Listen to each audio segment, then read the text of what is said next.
This is FM One Shots, a series of single-season campaigns where we try to upstage real-life managers by outperforming them in the 22-23 season. It's the final stretch. We set ourselves the challenge of finishing inside the top four and bringing Champions League football to Villa Park for the first time since the competition rebranded.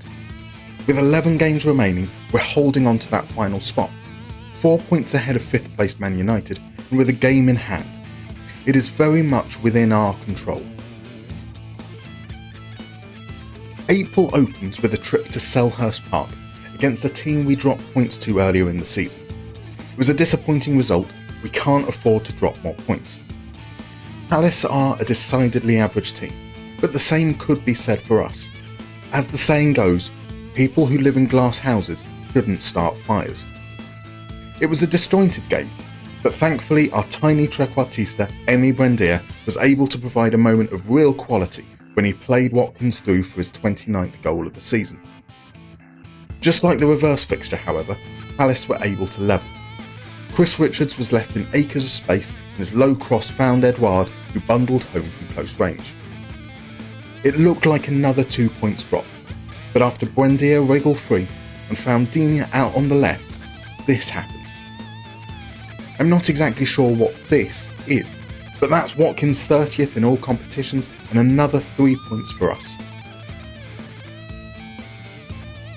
Arguably the biggest game of our season, as we welcome licensing compliant Man UFC to Villa Park. They beat us last time round and strengthened their squad in January by bringing in Andre to partner Casemiro in the double pivot. And with an explosive front line containing Rashford, Sancho, Antony and Fernandes, it seems only fitting that it was Luke fucking Shaw who scored the winner. We've done a decent enough job otherwise of restricting them to shots from distance, but not enough to trouble the score sheet ourselves. It's a devastating blow to our chances of a top 4 finish. Arsenal next, and it's a rivalry that only exists in my head. I grew up barely a 10-minute walk from their training ground during the Invincible era.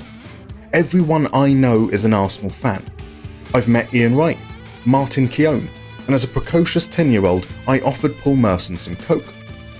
Competitively, there's been no rivalry, and so Football Manager is my only outlet for that fantasy. A fantasy that would probably involve the bite-sized Buendia breaching the Arsenal defensive line with an absolute peach of a pass to set Watkins up for the winning goal. An unexpected double over the Gunners and a perfect response to the Man United defeat. We weren't necessarily great, but we were the better side. With relegation looming, Southampton have finally sent Ruben Sellers packing. That means a surprise reunion for the true antagonist in this story, Unai Emery. Good evening. It might be too late for a dramatic transformation of their fortunes, but I certainly expect them to put up more of a fight than they did in October. Fight was perhaps a poor choice of words. A spirited first half performance was thoroughly undermined when Livramento decided he wanted to kneecap Moreno and was duly given his marching orders. Southampton held on for most of the second half, but with 7 minutes remaining, Bazunu let Blas's effort slip through his grasp. We had the lead. A lot can be drawn from a player's character by seeing how they handle adversity. For Bazunu, this meant going full tilt and gifting us a second just 4 minutes later. I'm sure Duran doesn't mind as he scores his first goal since December. It's another South Coast doubleheader as we face Bournemouth next. Voted the 9th worst place to live in England, it is perhaps ironic they play their games in the Vitality Stadium. Watkins and Blas picked up injuries midweek, and so Duran gets the start. Still riding the high from scoring the easiest goal of his career against Southampton, he scores almost immediately, and it's another assist from our minuscule magician. Early into the second half, and those two combine again. The big Colombian finding his diminutive South American teammate who races through before firing past Neto. Bournemouth had offered little threat up until that point, and the game should have been over, but complacency crept in. Ahmed Traore played Semenyo in and the lead was cut in half. That was the catalyst for us shutting up shop and seeing out the win. We welcome Nottingham Forest to Villa Park, which means I get to reprise my favourite joke of the series, regardless of whether anyone else enjoys it. Who are you?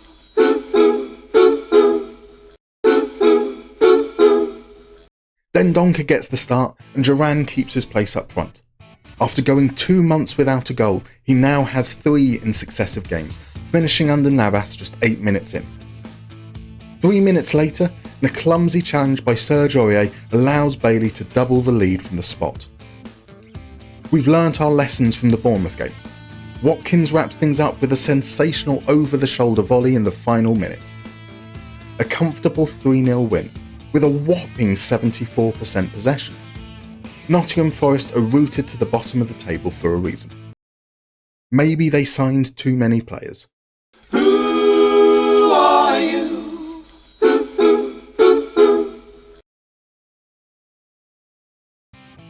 April is done and we'll start with the awards. Erik ten Hag is Manager of the Month, as Man United have hit form at just the right time. Bruno Fernandes has played a huge part in that, scoring 4 goals in April and winning the Player of the Month award. Brentford's Kevin Schade is the Young Player of the Month, beating out our very own John Duran. Goal of the Month was won by Anthony Gordon, who seemingly ran the wrong way before remembering Gavin Bazunu was in goal and decided fuck it, we ball. We sit in second, with a whole 6 points between us and 5th place Liverpool. They do have a game in hand though, and that leads me to the most exciting topic in football: mathematics. We'll assume that Arsenal, Man United and Liverpool win their remaining games. If this happens, Man United would be the lowest placed team with 86 points. Liverpool and Man United are still to play one another at Anfield. If Liverpool win, then Man United's maximum point tally is 83 points. If Man United win, then Liverpool have the lowest maximum point tally with 84 points. If they draw, Man United have the lowest maximum point tally, also with 84 points. 10 points from our remaining 5 games guarantees us a top 4 finish. April was also the month where our FA Cup journey came to an end. It took a replay to dispatch Wolves, but otherwise the draw had been relatively kind to us, pitting us against League One's Bolton, Championship's Norwich, and relegation candidates Nottingham Forest. To fall at the penultimate hurdle against Leicester was disappointing, but they deserved the win. As we enter the business end of the season, one team we don't want to face is Brentford. Embroiled in their own chase for Europe, they come into this game in scintillating form, spearheaded by Ivan Toney. For all the jokes at his expense, it is good to see the FA take a hard stance on this nefarious behaviour. Betting on games he wasn't involved in is truly diabolical, and on a par with karate kicking a spectator, and definitely deserving of a longer punishment than racism, or assault, or racism and assault. Regardless, he is available for this game and I wish he wasn't. Toney steps up to give Brentford the lead from the penalty spot, after Mings was penalised despite seemingly winning the ball. Not an ideal start, but a perfect platform for a story of redemption. Mings makes amends with a thumping header barely 6 minutes later. Level at the halfway point, we can't afford to drop points. Thankfully, Watkins pounces on Norgard's error and sets up little Emmy to give us the lead. We've been the better team, but the scoreline is far from comfortable. With 4 minutes remaining, Konza gets his second assist with a raking pass for our undersized Argentinian. There were shouts for offside, he wasn't.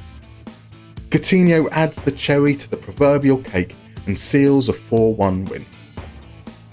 As much as I back us to win at home, this was a surprising result. We'd faced Brentford twice before and were outplayed on both occasions. A great morale-boosting win to start the month. Before we play our next game, there was the big tie at Anfield. Liverpool had clearly been inspired by our own performances against Manchester United, as they let a left-back waltz forward and give the Red Devils the lead. A Man United win would be the worst possible result for us, so when Alex Scott equalised, the relief was palpable. a Liverpool win would be the best possible result for us. Thank you, Luis Diaz. Brighton and Hove Albion have come a long way since the days of selling nude Christmas cards to raise funds for a new stadium. Thankfully, photo evidence seems to be hard to find, so I'll leave that to your imagination. De Zerbi's Brighton are looking a lot like Graham Potter's Brighton. Lots of possession, not much end product. Jonathan Ikone has been brought in on loan from Fiorentina to help address this. Despite an even first half, we broke the deadlock just before the break. Veltman's header falling perfectly in stride for Watkins to volley home from an acute angle. Midway through the second half, we had our second. It was that man Watkins again, exchanging passes with the pint-sized Buendia or drilling low past Sanchez. There was plenty of time for Brighton to respond, and Solly March did so in spectacular fashion. We failed to engage, and given the time and space just inside the area, he placed his effort right in the top bins. An incredible goal, one I can perhaps only appreciate because it didn't end up costing us the win. A huge 3 points, and now we are only 2 points away from achieving our goal. Is there a better team to face when you need a win than a Javi Gracia-led Leeds side? It's difficult to be too harsh on Leeds though. They're all so nondescript, there's nothing to make fun of. For example, you probably didn't notice that is not actually Javi Gracia, but instead former Rangers defender Carlos Quella. It's almost enough to distract you from the fact that that's not Liam Cooper either, that's Stuart Dallas. This is Liam Cooper. Except it isn't. That is Adam Forshaw. This is Liam Cooper. There was no point in all of that, he's not playing anyway. And, for all my mockery, we now enter the section of the video called Hubris. With only 3 minutes on the clock, Nonto volleys home to put Leeds ahead. It's about as bad a start as you can ask for, but there's plenty of time left to turn it around. Bailey starts the comeback with a truly special effort from the edge of the area. Unfortunately, that's also where the comeback ends. A disappointing draw, perhaps deserved for all our haughtiness.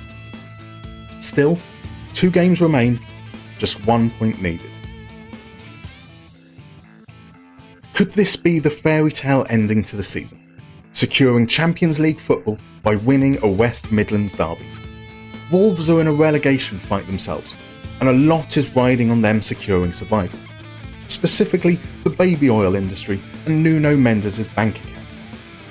Duran, Watkins and Buendia have scored 57 goals between them this season. Buendia is put through, Collins makes the tackle, but it falls into Watkins' path. A perfect start. And the perfect end.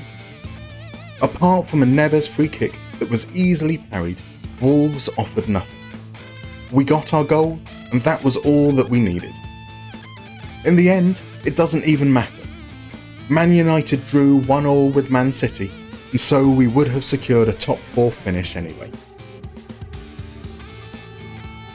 Whilst that might make the Leicester game seem like a dead rubber, we were still in the fight for second place with Arsenal and Liverpool. There were also personal milestones to achieve.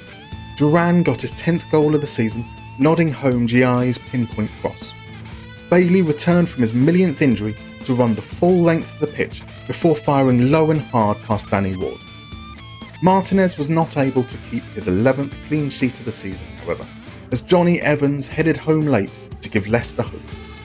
Then, in the second minute of injury time, Jamie Vardy is having a party, as he scores only his 2nd goal of the season. Leicester deserved something from the game, but 2-0 up with 10 minutes remaining, you'd expect us to see this one out. Results elsewhere saw us drop to 4th place. But we set out with a goal to secure Champions League football, and we've done just that. It is perhaps fitting that in a challenge to surpass the achievements of Unai Emery, he himself faces relegation at the helm of Southampton. Erling Haaland finished 1 goal short of the 50 mark, and it is no surprise he was named Player of the Year, Young Player of the Year, and Players Player of the Year. a fine achievement for an incredible player. Pep Guardiola was 5 times Manager of the Month and secured Man City's 3rd consecutive title. That was not enough, however, for him to win Manager of the Year. Instead, that honour was bestowed upon yours truly.